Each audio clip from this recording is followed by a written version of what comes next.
want you to check through too. If it's the nature of his job, you cannot blame the man. And if you now make it look like, so what, you are going to look inconsiderate, you're going to look like someone that does not even value the hard work they're putting into it. My next point is, don't be so engrossed in the voices in your head or that of other people.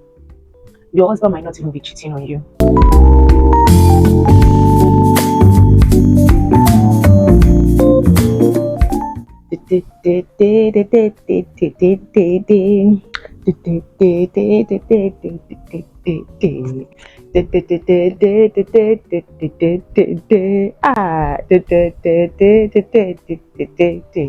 Babalola olómi ìyèrè omi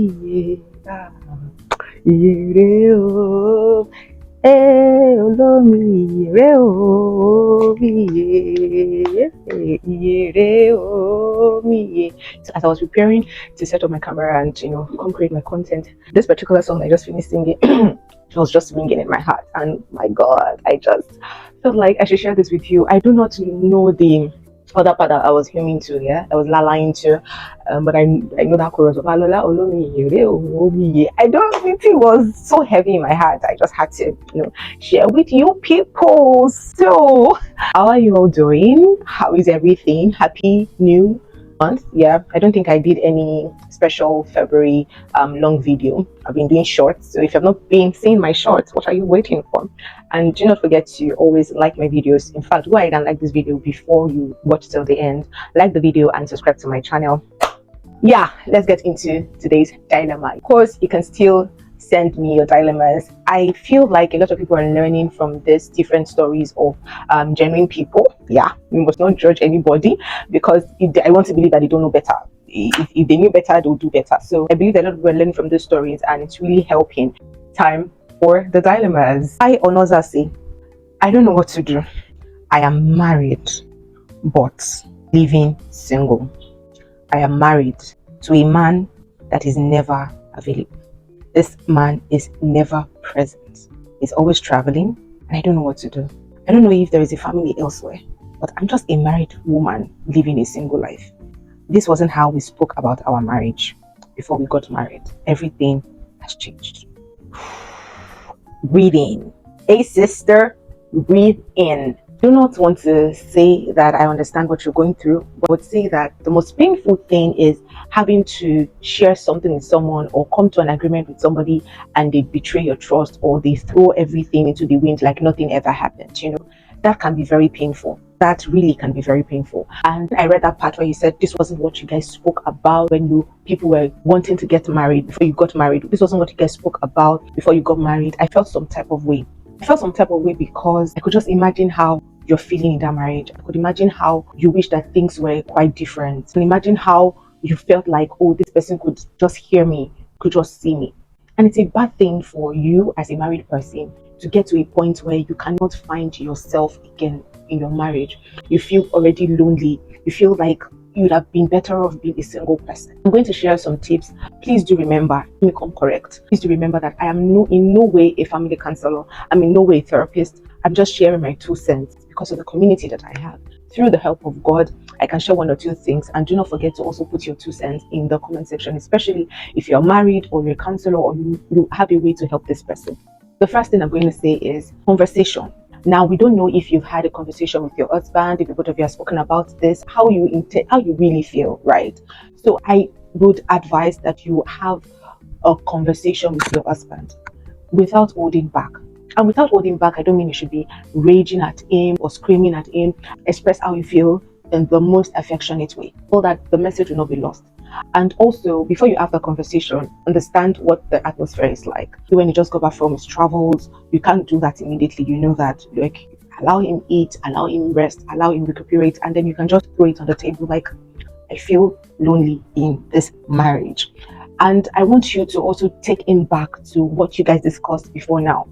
Have that conversation with him. 2, is it the nature of his job? Did he change jobs after you guys got married? Is his job very demanding? His job is very demanding. Then maybe the both of you can decide to create a schedule, a routine that will help him create balance and stop you from feeling neglected in the marriage. Maybe you can always go travel with him if you don't have a demanding job yourself or demanding business. You could go see him, come back, create schedules, create routines. Because if it is the nature of his job, then we cannot blame him.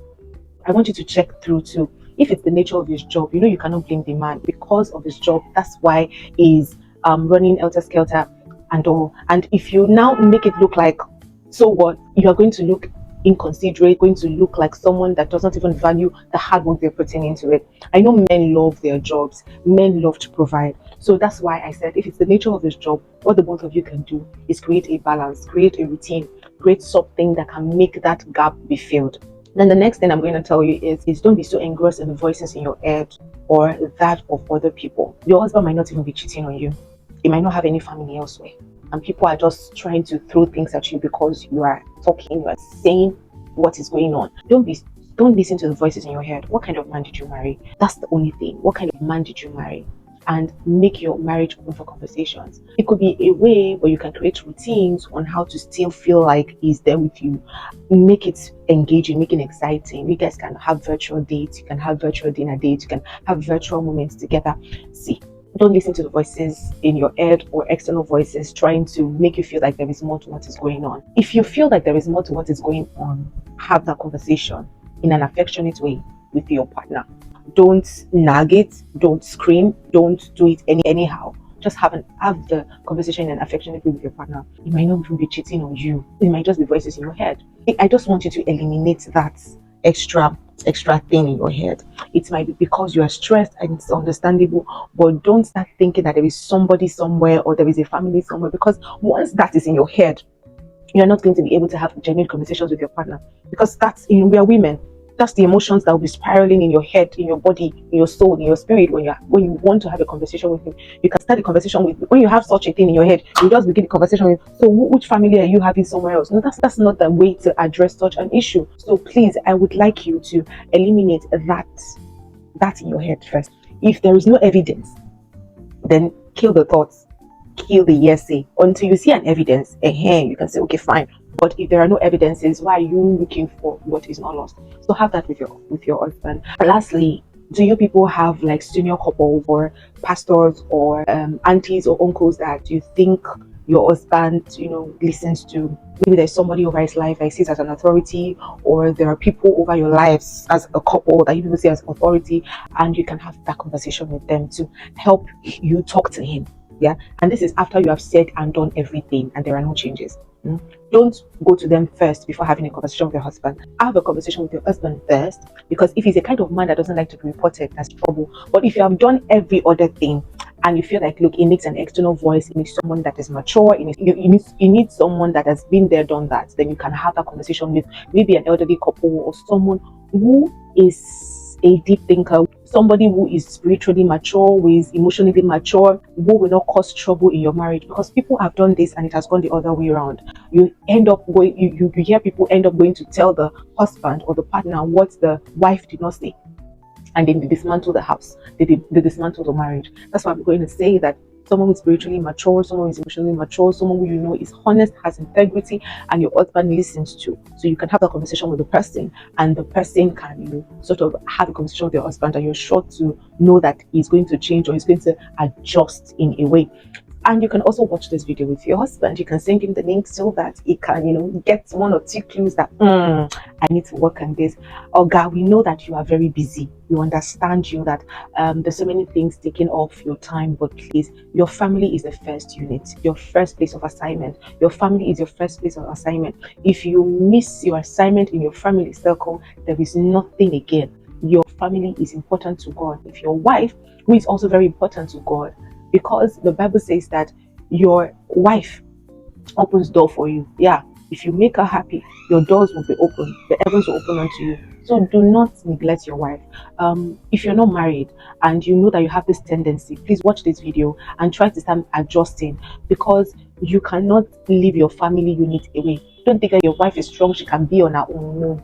Why did you get together? For companionship. Once that companionship is lost, then everything is lost. But I'm going to be appealing to you to please adjust. And if it is you as a woman watching this that you feel like, I've not been there for my family, please adjust. I know that the way the world works, everything is demanding. It's almost like there is this attack not to have the family unit in one place, but we can work on it, we can adjust, and we can be better. I really hope that this video has done one or two things for you. You have been able to learn something, and this would also help your relationship. Thank you for sending me your dilemma, and I really hope that you enjoyed this video. Please drop your comments in the comment section. Do not forget to like this video. Do not forget to subscribe to this channel. I'm Anozasi, and this is Salvation Therapy. I'll see you guys again.